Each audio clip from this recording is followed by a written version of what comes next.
In 17th century Japan, the government walled off parts of major cities and called them yukaku. These yukaku were pleasure districts that became known as ukiyo, or the floating world, that housed brothels, kabuki, and sumo, all of which were illegal outside the walls of the yukaku. Geisha emerged as we know them in the 18th century, but prior to that, geisha were exclusively male called taiko mochi. The taiko mochi had roles similar to jesters, and entertained the courtesans and their clientele. On a steady decline since the female geisha started doing similar work, there are currently only 4 taiko mochi left in Japan. The women in the yukaku were all indentured servants, forced into the sex trade to pay off debts incurred by their families or themselves, and they could be sent there as young as 9. If a girl in the yukaku was lucky, she would eventually become a higher-ranked courtesan. The highest rank was the taiyu, though eventually ranks were done away with, and all of the courtesans were known as oiran, and specialized in tea ceremony, ikebana, and calligraphy. The oiran and other prostitutes had to be registered with the government, and upon their rise in popularity the geisha did too.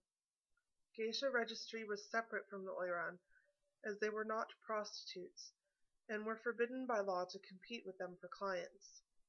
The oiran's elaborate hair, heavy makeup, and gaudy dress eventually helped contribute to their fall in popularity.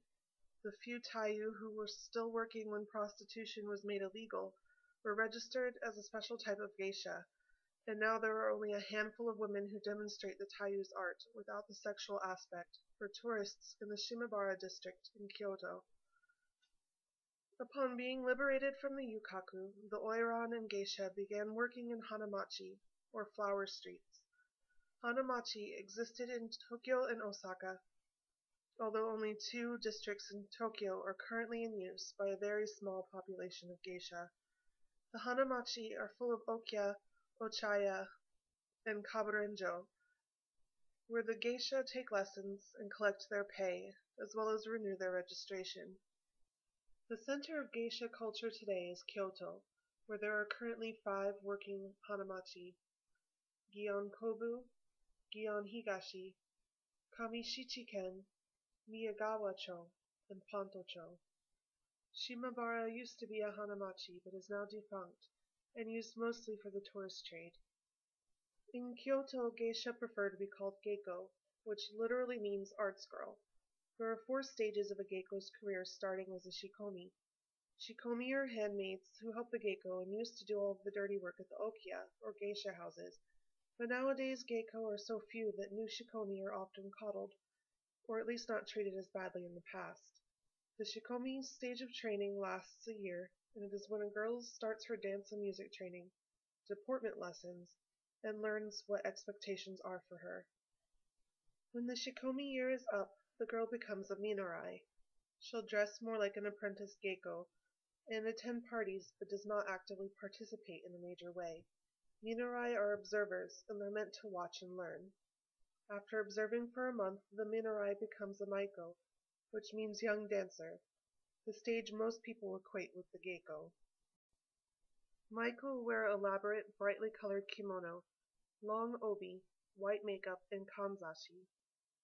In their first year, a maiko wears a specific hairstyle called the ware shinobu, paints only her bottom lip red, and wears long kanzashi.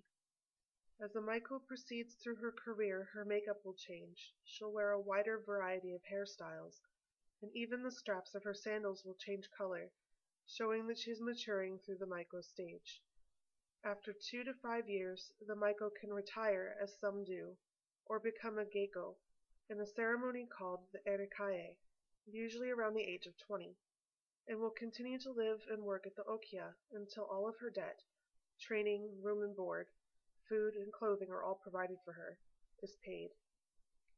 She dresses in more subdued colors, starts wearing a wig called a katsura, and is treated as an adult. After this, she can move out and become independent, and decide to focus on music or dance, and work well into her 80s.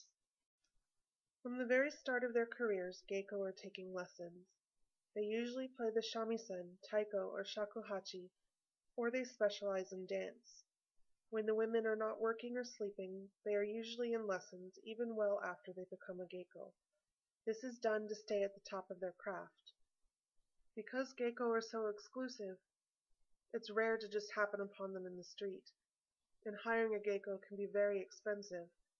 Most everyday people never see them, although geiko do participate in odori, or dance festivals held in the spring and fall that are open to the public. A popular geiko might be asked to endorse a product or appear on TV, a chance to keep the geiko in the public eye. In Miyagawa-cho, the geiko even opened a beer garden where customers are served by the maiko of the area. Each okiya, or ochaya, is run by a retired geiko called okasan, or mother. Mentors for young maiko are called one-san, or older sister. The maiko themselves would be imoto-chan, or younger sister. There's a family unit inside each okiya, and they're all tight-knit, knowing that they need to rely on each other for their traditions to survive. There's really no place for men in the world of the modern geiko, as everything from clothing to property and even names are passed down in succeeding generations of women. The women in this picture are all from the same okiya, Umeno, in Kamishichiken, and shared the prefix ume in their names. At the peak of their popularity, there were 80,000 geisha in Japan.